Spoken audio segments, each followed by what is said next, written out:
cordial saludo para todos. Mi nombre es Diana Ramírez, yo soy médico genetista, trabajo en la ciudad de Cali, en la clínica Imbanaco, en el Hospital Universitario del Valle y adicionalmente trabajo como analista de datos clínicos y líder de analítica en Biotech, un laboratorio en la ciudad de Bogotá, y también soy profesora del Departamento de Morfología de la Universidad del Valle. Inicialmente, aclarar mi conflicto de interés. Esta presentación no recibe ningún tipo de honorarios y las ideas expresan solamente la opinión que como médico genetista tengo alrededor de la experiencia con pacientes y de los escenarios clínicos en los que nos enfrentamos donde se enmarca esta condición. Entonces, inicialmente vamos a hablar un poco acerca de la enfermedad considerada una enfermedad rara. Efectivamente, digamos, en el país hay una regulación, una legislación que nos permite saber qué es considerada una enfermedad rara y es toda aquella que está por debajo de una frecuencia de 1 en 5.000. O sea, que una enfermedad que afecte a 1 en 6.000, 1 en 100.000, 1 en 1.000.000, será considerada una enfermedad rara en Colombia. Hay un grupo de patología que llamamos epilepsia. La epilepsia se caracteriza por una enfermedad que constituye un compromiso del sistema nervioso central en el que aparecen convulsiones. Nosotros sabemos que hay niños que convulsionan y que no tienen epilepsia. Por ejemplo, una convulsión puede estar asociada a una epicofebril y puede comportarse de diferentes maneras clínicas, como una convulsión focal, que solo afecta una parte del cuerpo, las más comunes que son generalizadas, y mixtas o combinadas o de naturaleza incierta. Incluso hay niños que convulsionan y lo que tienen son crisis de ausencia, es decir, como que los padres dicen que el niño se pierde por momentos. Cuando ya tenemos una epilepsia consolidada es cuando un niño convulsiona con repetición y en los exámenes nos permitimos observar un patrón de descarga anormal desde el cerebro que lleva a que haya una actividad eléctrica anormal permanente que debe ser manejada normalmente con medicamentos. También tenemos epilepsia de tipo focal, niños que siempre convulsionan de la misma manera o generalizada o que combinan diferentes maneras de convulsión. Y efectivamente, cuando tenemos ya una epilepsia, nosotros tenemos que considerar que existe una causa para esa epilepsia. Muchas veces la principal causa termina siendo una alteración de la forma del cerebro como está configurada, es decir, de la estructura. Pero algunas de esas epilepsias van a ser genéticas, canales específicos que transportan ciertas sustancias en el cerebro que no están bien formados porque la instrucción genética está mal, las mismas infecciones, procesos metabólicos, procesos autoinmunes, etcétera. Y vamos a hablar hoy entonces de una condición metabólica, es decir, de una vía que está anormalmente formada y anormalmente funcionando en nuestro cerebro y que lleva a la aparición de epilepsia. La epilepsia como tal tiene otras cosas clínicas detrás, y es que un niño que convulsiona es un niño que puede tener ciertas afectaciones neurológicas. Si un niño convulsiona, va perdiendo ciertas funciones que antes tenía, por ejemplo, a nivel motor, puede tener un retraso en su desarrollo, como ya venía ganándolo, y eso son como escenarios que se desencadenan. El hecho de convulsionar, el hecho de no tener manejo, por ejemplo, o el hecho de que sea muy repetitivo o refractario al tratamiento. Entonces sabemos que existen diferentes condiciones en las cuales la enfermedad aparece y que una de esas es la que estamos hablando hoy. Un grupo de patologías, realmente la lipofuscinosis y esteroideas neuronales son un grupo de patologías de las cuales la única que tiene tratamiento y por eso la importancia de su conmemoración es la tipo 2. ¿En qué consiste la enfermedad a grandes rasgos? En una acumulación de una sustancia a nivel de las neuronas, que son las células que participan en el cerebro y en el sistema nervioso. Las neuronas y el resto de nuestro cuerpo tienen una necesidad de como procesar ciertas sustancias que no deben ser acumuladas porque generan toxicidad. Para eso tenemos unas organelas que se llaman los lisosomas y tenemos unas enzimas que son unas proteínas específicas de nuestro cuerpo que cuando una sustancia es muy grande nos ayudan a cortarla en pequeños pedacitos que podemos digerir y expulsar de nuestras células. Todas las instrucciones que forman estas enzimas vienen desde nuestro material genético que está guardado dentro del núcleo que conocemos como ADN. Cuando una enzima no funciona, sea cual sea, la sustancia que necesitamos cortar, pues no se corta. Y al quedar de gran tamaño, se empieza a depositar en nuestros tejidos y al depositarse genera daño. ¿De qué depende el daño? Del tipo y la naturaleza de la molécula que se acumula. Sabemos entonces que la lipofuscinosis neuronal ceroidea o ceroidea neuronal. Es una enfermedad en la cual hay una ausencia de enzimas específicas que se encargan de procesar algo que conocemos como lipopigmentos. Los lipopigmentos son sustancias de naturaleza lipídica, o sea, como grasa, que normalmente tienen gran tamaño y que en este momento no sabemos específicamente una función específica, pero se cree que participan en unos mecanismos moleculares que son indispensables para las neuronas. El hecho de que la molécula grande esté presente en las neuronas es porque nos falta una enzima que ayuda a cortar esos lipopigmentos. Y es por eso que empieza a aparecer el fenómeno que están viendo aquí, en los cuales digamos, estar acumulándose genera un daño permanente que lleva a una muerte de nuestras neuronas, a un daño de las neuronas. Y ese daño es lo que se manifiesta con un componente de tejido afectado y lleva a unas manifestaciones neurológicas que ya vamos a ver. Lo que conocemos es que esta enfermedad es rara y afecta aproximadamente a uno de cada 200.000 niños que nacen y que no hay una prevalencia específica en Colombia porque no tenemos un registro. Sabemos entonces que para que se produzca la enfermedad es necesario que carezcamos de una enzima específica que se llama la tripeptidilpeptidasa 1 o TPP1, cuyo gen que la codifica es el gen de CLN2. Esa enzima que está representando la enfermedad se encarga entonces de cortar específicamente los lipopigmentos ceroideos. También que sabemos que esta es una enfermedad que se comporta como una herencia específica que conocemos como autosómica recesiva. Es decir, son dos padres sanos que no saben que tienen la enfermedad en su información genética porque tienen una información genética alterada. Aquí está representado el ejemplo. Tienen el azulito, es el gen bueno, que está escrito de manera normal, y el rojito es el gen que tiene algún cambio genético que hace que no vaya a funcionar adecuadamente. Cuando nosotros tenemos una parte del mensaje bueno y una parte del mensaje malo, no pasa nada, porque con esa mitad del mensaje podemos funcionar normalmente.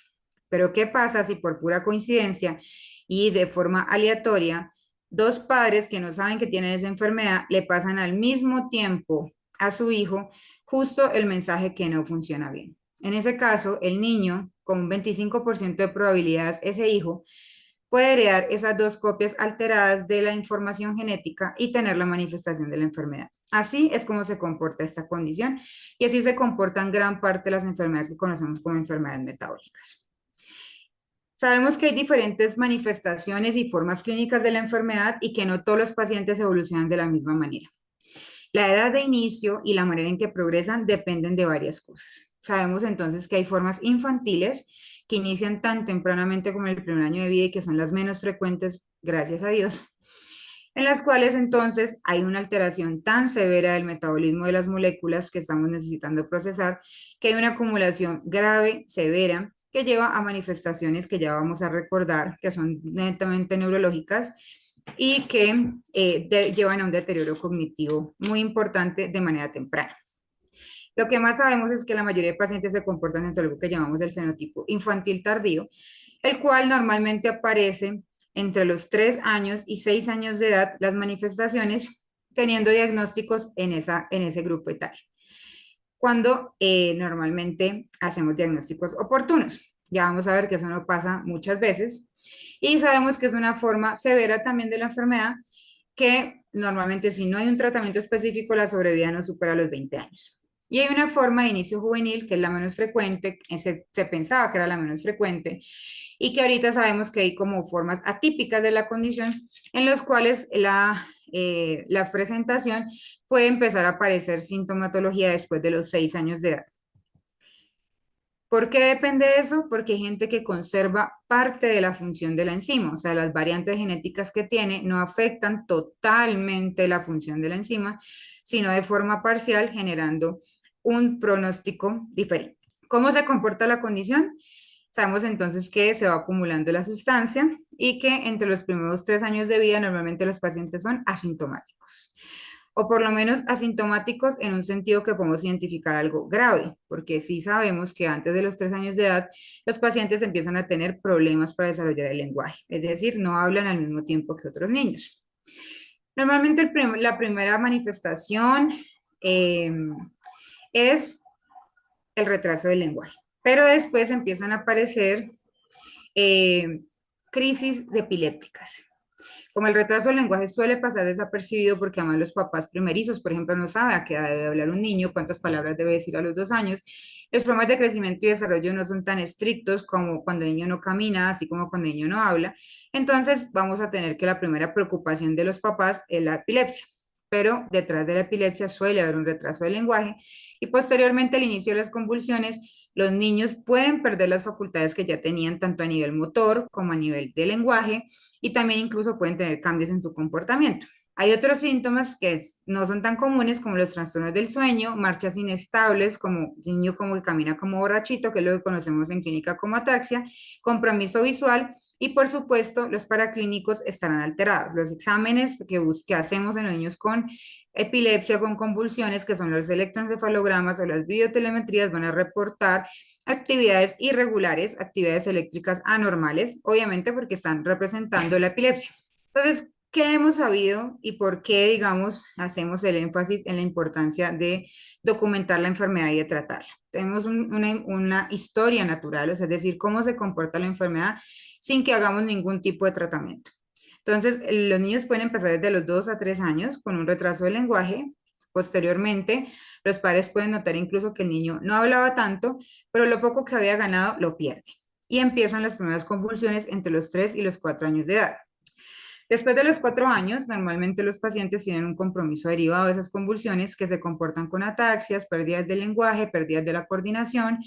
Y cuando hacen las neuroimágenes se ven unos cambios, es decir, cuando hacemos una resonancia de cerebro empezamos a ver unos cambios específicos. Las crisis de epilepsia suelen ser cada vez más refractarias, o sea, no responden al tratamiento con medicamentos y se comportan como generalizadas o algo particular que son las mioclonías, que son un tipo especial de convulsión en el cual hay un compromiso importante de los músculos que se sienten como unos movimientos que saltan en los músculos específicamente. Durante los 5 años, digamos después de los 5 años, es cuando normalmente llega el diagnóstico, pero el paciente ya tiene mucho compromiso neurológico usualmente. Y es un diagnóstico que ha aparecido en promedio entre 16 a 24 meses después de que el paciente tuvo la primera manifestación de convulsión o epilepsia. Y por supuesto, la evolución es hacia los 11 años, un deterioro cada vez más marcado del sistema nervioso central, porque nunca dejamos, si nosotros no tratamos al paciente, la sustancia se va a acumular por siempre. Y esa sustancia cada vez más acumulada va dañando las neuronas, va matando las neuronas y va generando que el cerebro pierda tamaño porque pierde células que llevan a una disfunción generalizada y finalmente después de los 11 años y con una sobrevida máxima hacia los 20 años, los pacientes fallecen por el deterioro neurológico tan severo. Entonces, esto es lo que pasa normalmente.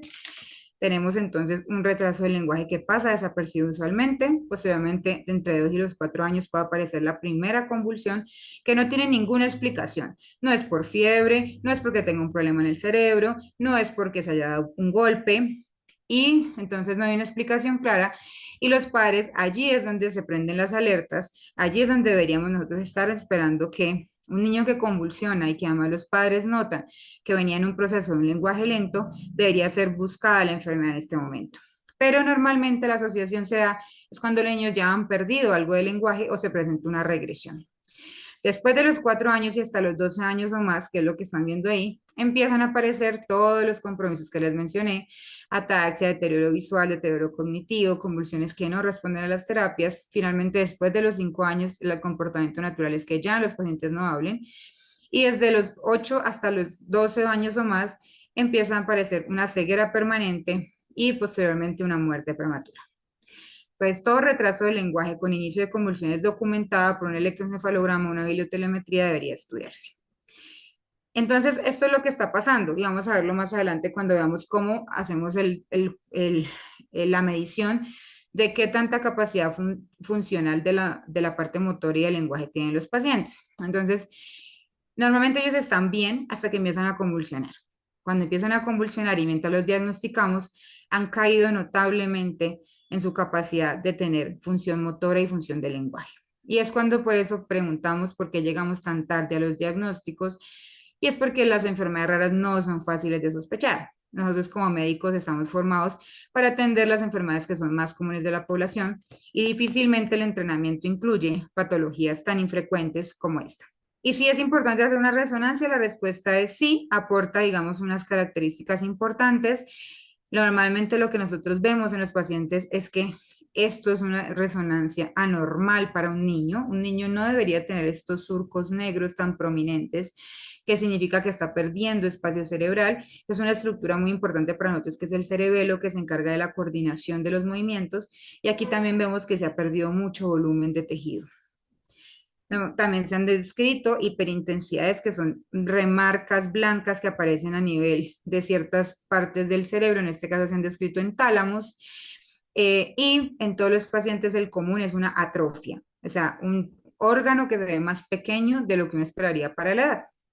Es como si estuvieran envejecidos los cerebros de los niños, pero es porque han perdido tejido, que se debe a la muerte de las neuronas por la toxicidad que genera la acumulación de la sustancia en el cerebro. Entonces, ¿cómo diagnosticar a los pacientes? Realmente se ha descrito que hay una relación directa en todo niño que tiene una convulsión no provocada o no explicada por otra sintomatología, que va precedida por cualquier retraso del lenguaje o del desarrollo, y allí deberíamos tamizar a todo el mundo. Si la presentación de la epilepsia ya está descrita por un electroencefalograma y no hay otra causa que explique la epilepsia, entonces sospechar la enfermedad. La enfermedad se puede buscar a través de una búsqueda directa, midiendo la enzima. Eso está disponible en nuestro país. Se puede medir específicamente la enzima que está deficiente en los pacientes. Podemos buscar el gen específico, que sabemos que el gen específico está también disponible para ser secuenciado, o sea, buscado el diagnóstico a través de la parte genética. Pero si una persona dice, yo no sé qué tipo de lipofuscinosis seroidea neuronal es, y quiere hacer un panel para todos los genes de lipofuscinosis, o quieres hacer un estudio porque el niño convulsiona y quiere saber de qué dependen las convulsiones, también hay estudios genéticos más amplios que permiten abordar diversos genes, diversas causas en un solo estudio, y podemos llegar también al diagnóstico. Cuando se hace el diagnóstico, entonces, y se confirma que hay dos variantes genéticas en el niño al mismo tiempo, explicando la condición, o que hay una enzima que no está funcionando bien, entonces se confirma el diagnóstico. El problema no es la disponibilidad de las pruebas, porque Colombia tiene una situación privilegiada con respecto a esto. El problema es la sospecha clínica. Ya dije que cuál debemos sospecharlo, pero no cabe mal recordar y adicionalmente tener en cuenta otros factores.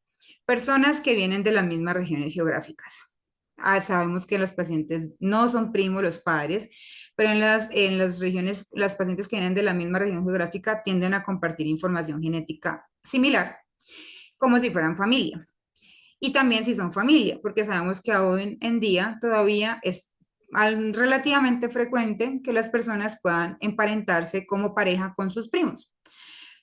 El problema de ser primos es que nos parecemos más de lo que deberíamos parecernos genéticamente, y podemos tener guardada en esa información cosas genéticas que desconocíamos que en la familia pueden existir porque no habían aparecido afectados previamente.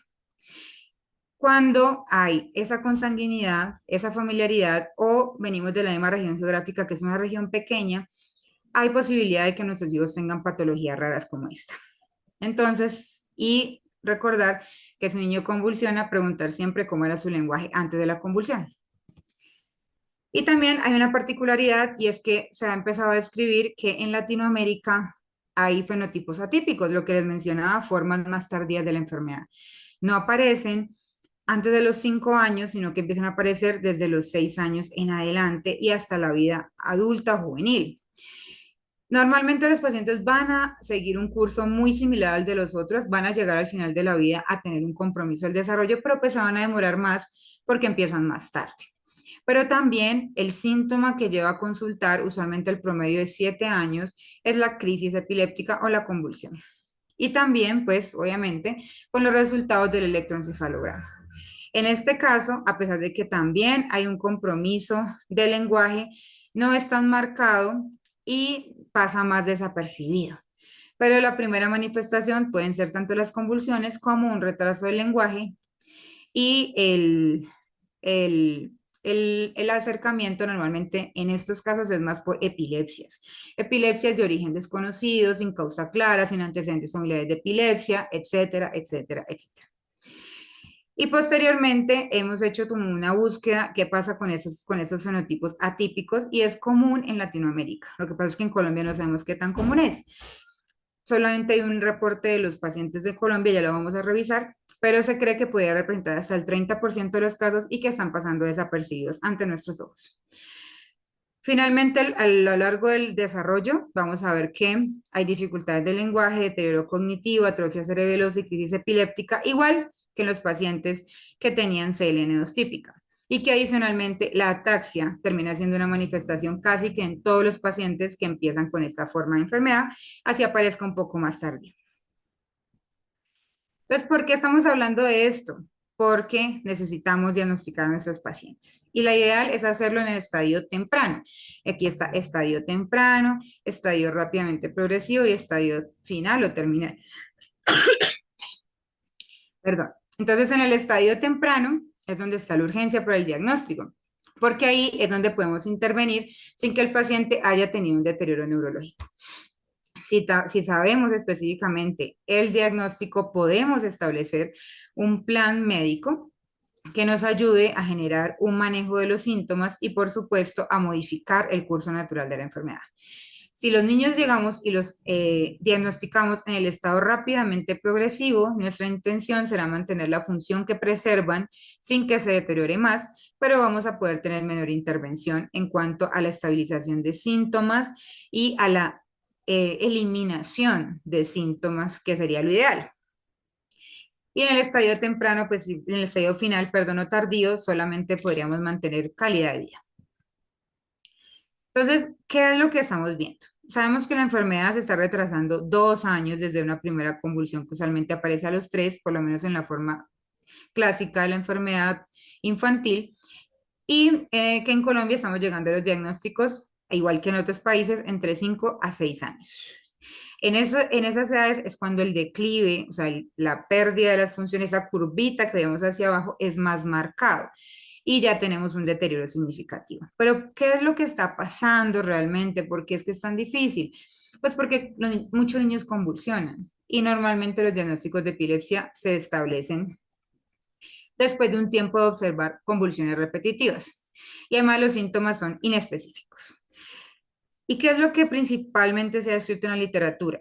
Que es un niño que convulsiona, pues tiene una pérdida de funciones neurológicas. Entonces, lo que se asocia es que el niño dejó de hablar porque convulsionó y no porque realmente esté teniendo un retroceso o una regresión de lo que yo había logrado.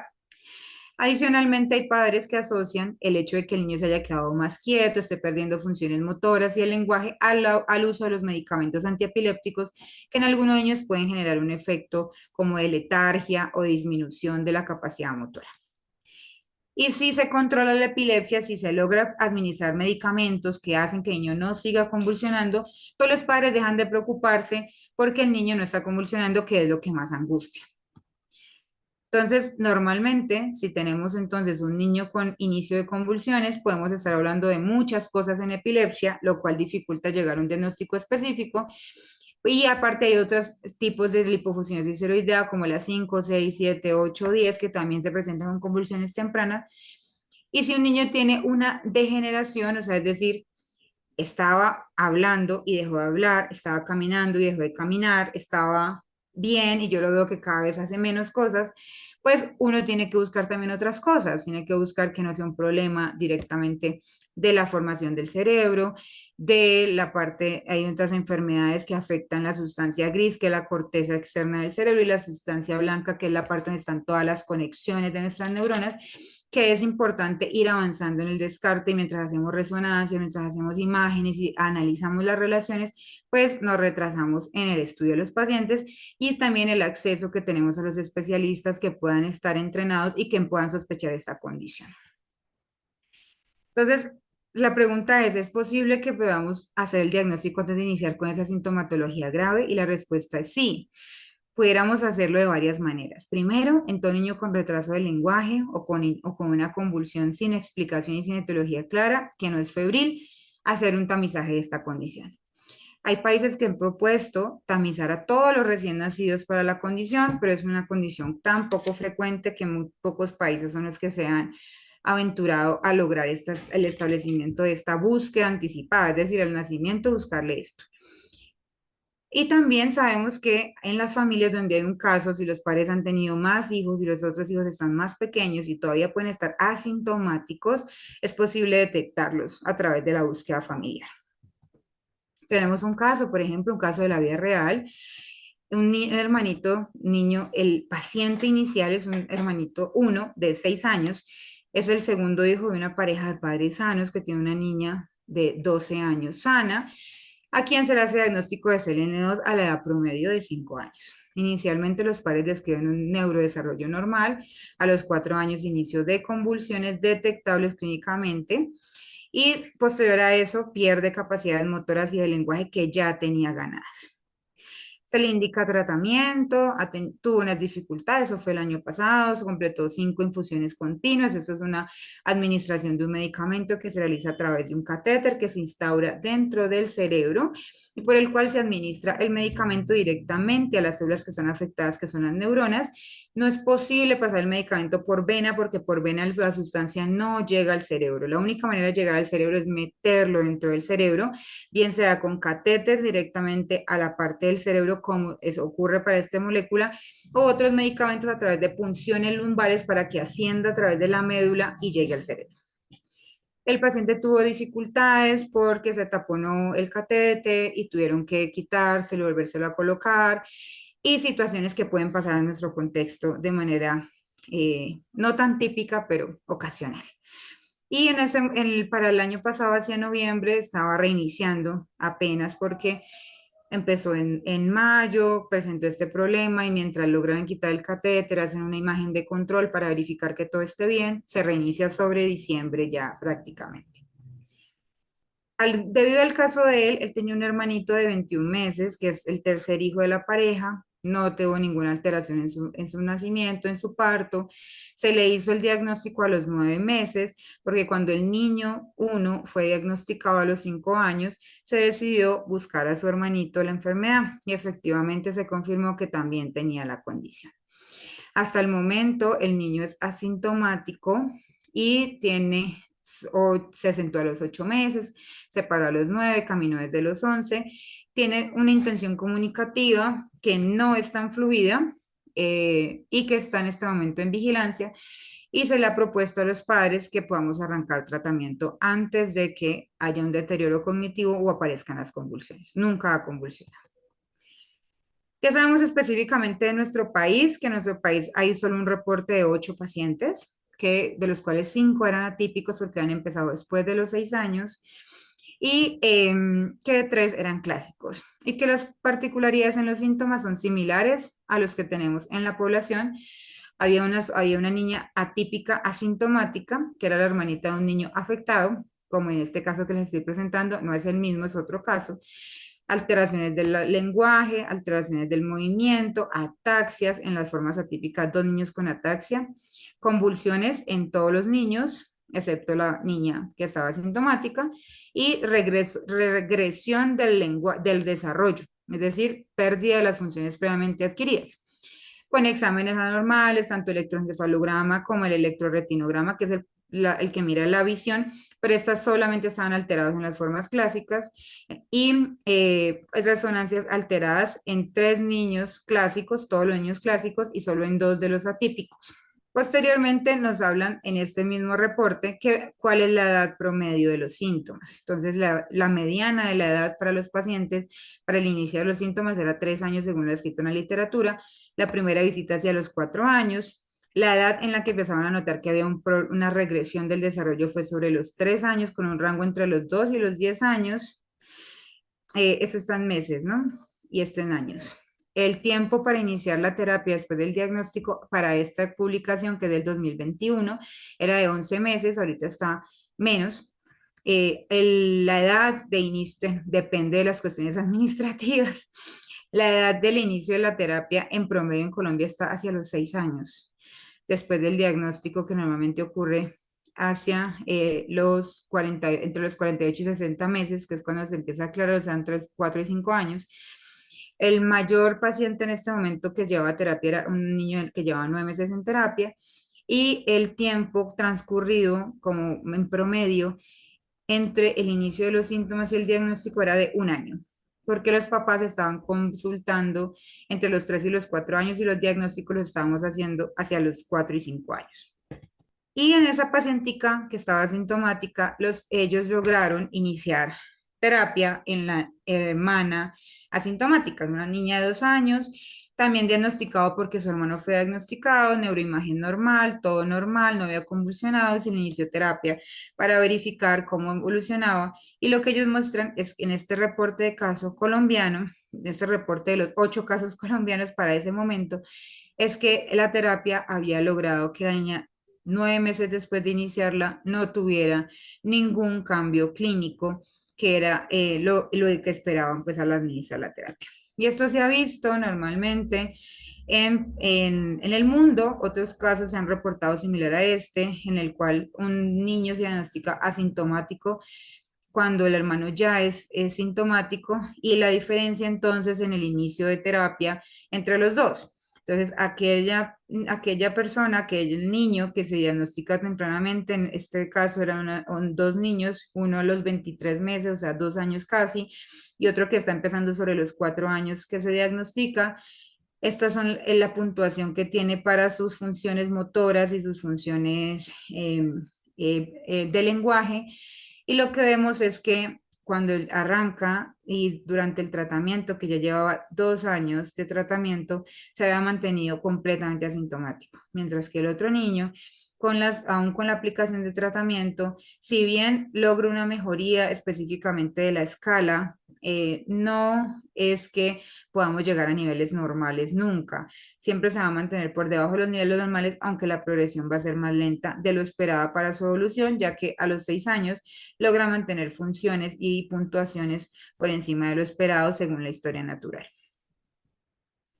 Y también eso se ve a nivel del tejido. Entonces, en ese artículo que publican los 2 casos tratados, se ve que a los 42 meses, o sea, 2 años después del inicio de terapia, el otro a los 73, 2 años después del inicio de terapia, se observa que a pesar de que este niño tiene una atrofia no tan marcada como la que uno esperaría para los 7 años de edad, sí es importante que veamos que el niño que empieza a los 23 meses conserva prácticamente una resonancia normal. La atrofia es mínima, no es evidente, no hay unos cambios significativos en comparación con, por ejemplo, este que tiene 4 años versus su hermano a los 42 meses cuando apenas estaba iniciando la terapia. Los ventrículos de los niños con CL no se ven muy grandes, pero es porque la materia que los rodea cerebral no es tan prominente y tan sana como esperaría uno. Y entonces notamos un cambio en todos los parámetros clínicos. Y tenemos entonces que estar susceptibles a esta condición, sensibilizados, tenemos que tenerlos en cuenta, y la importancia de educarnos en el gremio médico todo el tiempo, porque tenemos una terapia disponible, terapia que lo que hace es reemplazar esa enzima que no tenemos. Y está indicada en todo niño que tenga diagnóstico confirmado. Ojo que diagnóstico confirmado no quiere decir síntomas. Si yo tengo un niño que tiene la confirmación de la prueba y no ha empezado manifestaciones, igual es un niño diagnosticado y puede empezar terapia. Se puede administrar hasta los 15 años de edad, o sea, si hacemos un diagnóstico antes de esa edad se puede hacer, pero tiene que tener cierto puntaje clínico, que ya les voy a explicar de qué depende. Debe que tener por lo menos 3 o más puntos en una escala que se ha definido, que define qué tan funcional está el paciente al momento del diagnóstico para considerar que se puede beneficiar de la terapia. Aunque no hay información disponible a cuánto plazo debemos esperar que los niños mejoren o la estabilización, sí se debe revisar continuamente si está indicado el tratamiento, y para eso tenemos esa escala, para mirar específicamente la puntuación que el niño tiene de base y cómo va mejorando o perdiendo puntos en esa escala. Y las dosis ya están definidas para niños menores de 6 meses y de 6 meses a un año y de 2 a 3 años o más años. Se debe entonces evaluar cada 24 semanas, es decir, cada 6 meses para evaluar cómo va el niño en su función motora en el tratamiento y si ha perdido 2 puntos en esos 6 meses o la puntuación global llega a cero, la indicación es interrumpir porque no hay beneficio de la terapia. Entonces, ¿qué estamos observando o cómo medimos esa función motora? Entonces, y el lenguaje, entonces sabemos que es un puntaje combinado de 6 puntos en total, o sea, la máxima puntuación es 6, y debe tener al menos 3 puntos entre los dos, pero en todos dos debe tener al menos un punto. Es decir, yo no puedo decir que el niño tiene función motora normal y cero de lenguaje, sino que tengo que tener al menos un punto en la función motora y 2 puntos en lenguaje, o un punto en lenguaje y 2 puntos en la función motora. ¿Qué son 3 puntos en la función motora? Es un niño normal, que camina con paso normal, no se cae, no camina como borrachito para los lados, no, está normal. Y en el lenguaje es un niño que para su edad está con todo lo que debería decir, se le entienden las palabras que pronuncia. ¿Listo? Eso es. Si en la función motora ya empieza a aparecer torpeza, el niño se cae mucho, pierde la capacidad de dar al menos 10 pasos solito y es muy inestable la marcha, ya puntúa 2.